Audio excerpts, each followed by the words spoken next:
All right, welcome to our second lesson for chapter 12. We're specifically just talking about urban sprawl in this one. So your learning goal is that you'll be able to describe what urban sprawl is and why it is a concern. So factors that contribute to sprawl are lifestyle. So increased wealth of a population is reflected in material possessions. So the more money you have, the bigger house you have, the bigger cars. And a decentralized, so not central to the city, housing pattern is possible because a lot of people own cars. There's also economic factors, so building on agricultural land is less expensive than to build within established cities. Agricultural land is open, flat, easy to build houses on, so it's cheaper. And then tax laws also encourage home ownership versus renting an apartment forever. And then planning and policy. Historically, there was little coordination of effort as to how cities should develop. There wasn't really a plan looking into the future. Large cities have a huge number of political jurisdictions, so coordination is difficult. And then zoning ordinances prohibit land use mixing. So zoning ordinances say this is commercial use only or this is for residential use only.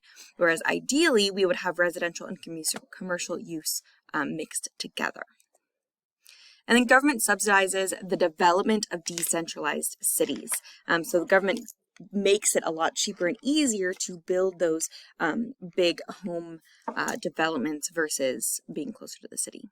Local governments will pay some of the costs of extending services into new areas, and those costs are not passed on to builders. So if builders want to build on an empty space, the city will pay to get power and electricity and things like that there.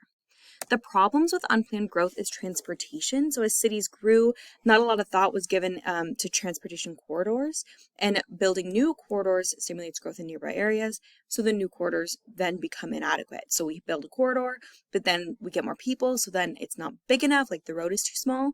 So then we have to do expansions and expansions and expansions. And because we rely on cars, we need a lot of road building. In LA, 70% of the city's surface is dedicated to cars. And the average person in the US travels about 160 miles a week in a car.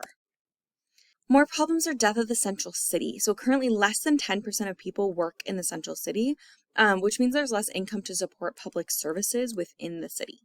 And there's also higher infrastructure and energy costs. So extension of municipal services, so that's like natural gas, trash, electricity, is more costly than supplying services to areas already in the city. So living in an apartment or building in the city, those services are already there versus those services having to drive further and further out. There's also loss of open space and farmland. So a lot of time open space planning is left out of development plans. We just say every single space needs to be filled with a house or filled with a specific use instead of leaving some green space for us to enjoy or for, biodiversity to continue.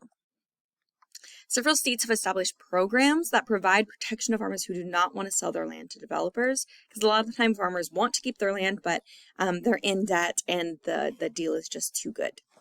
These programs may require farmers to put their land in a conservation easement. So here's loss of forest habitat, cutting down the trees to get these houses in, rangeland habitat loss, and then agricultural land. Urban sprawl also contributes to air and water pollution because there's just so much happening in one space and so many cars, dripping oil, giving off fumes. So as traffic increases, so does air pollution, and a centralized, efficient public transportation system solves this problem, but it's difficult to achieve with highly dispersed population. So large, impervious surface areas like asphalt, where things can't get through, lead to high runoff and potential flooding. It's also not very energy efficient. Cars burn a lot of energy, where it would be a lot more beneficial to, drive buses around that are carrying more people. We also get a lot of flooding because that land is so flat, and we add roads that don't allow water through. So every time it rains, we get a lot more water and water and water and water filling up the space. And then we also lose wetlands. So we talked about how important wetlands were last semester, and those are areas that periodically are covered with water, but they have to be drained, filled, or sometimes they're even used as landfills. So we've lost 53% of wetlands since European immigration began, not including Alaska. Alaska is special. There's also aesthetic issues, unpleasant odors, disagreeable taste, annoying sounds, and things like that that come with so many people living in one space. That is the end of this lesson. Let me know if you have any questions, and I will see you in the next one.